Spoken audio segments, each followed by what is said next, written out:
Meningkatnya kecaman internasional atas penghancuran sistematis di Gaza oleh pasukan Israel yang didukung Amerika Serikat ternyata tak menghentikan aksi genosida di Palestina. Informasi selengkapnya kami rangkum dalam Jendela Dunia.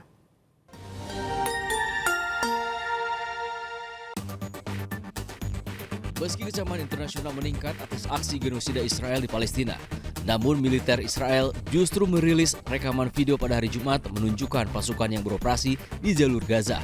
Perang Israel melawan Hamas yang kini memasuki bulan ke-9 menghadapi kecaman internasional yang semakin meningkat atas kampanye penghancuran sistematis di Gaza yang didukung oleh Amerika Serikat dengan korban jiwa yang sangat besar. Serangan darat dan pengeboman Israel telah menewaskan lebih dari 37.100 orang yang mayoritas adalah warga sipil. Para pengungsi di daerah Khan Yunis, jalur Gaza, membersihkan puing-puing di sebuah sekolah Badan Bantuan dan Pekerjaan PBB atau UNRWA Jumat siang. Gedung sekolah yang selama ini digunakan sebagai tempat berlindung rusak akibat serangan udara Israel Kamis kemarin. Tentara Israel mengatakan bahwa mereka terus melanjutkan operasinya di Rafah dan daerah-daerah lain di jalur Gaza. Dermaga yang dibangun oleh Amerika Serikat di Gaza kembali membongkar bantuan kemanusiaan pada hari Kamis setelah dipindahkan untuk kedua kalinya minggu lalu karena gelombang laut yang ganas. PBB telah menangguhkan kerjasama dengan proyek dermaga tersebut sejak 9 Juni.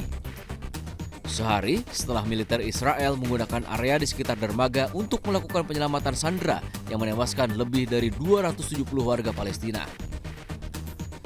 Beberapa kelompok bantuan mengkritik tajam rencana untuk membawa bantuan melalui laut ke Gaza dan bersikeras bahwa perlu untuk membuka lebih banyak penyeberangan perbatasan darat yang jauh lebih produktif.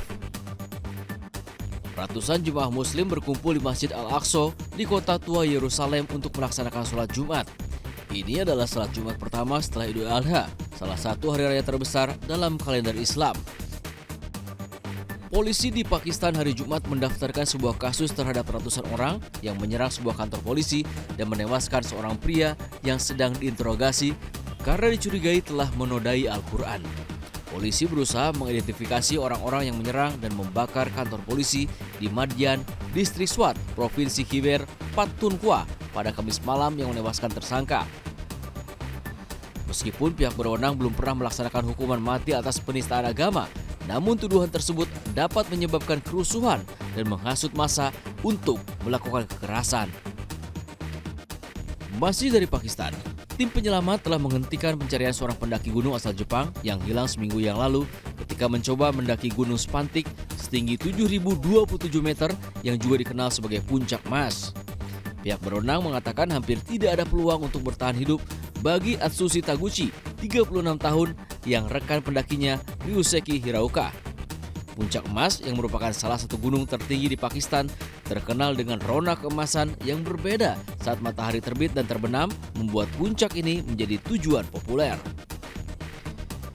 Badai tropis Alberto bergerak ke daratan di timur laut Meksiko setelah membawa hujan lebat ke beberapa bagian wilayah kering dan menewaskan sedikitnya 4 orang.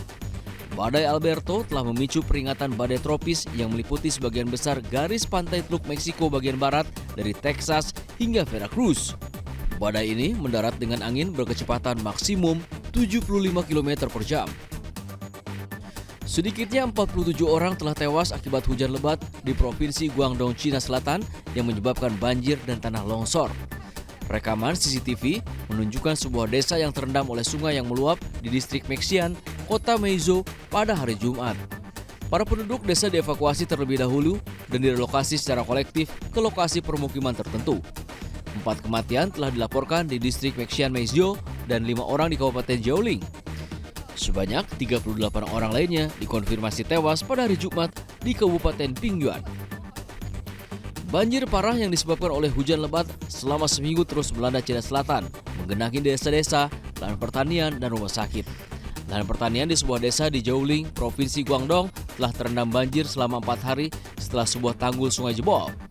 Lebih dari selusin ekskavator telah dikerahkan untuk membangun kembali tepian sungai dan memberikan jalan di desa tersebut.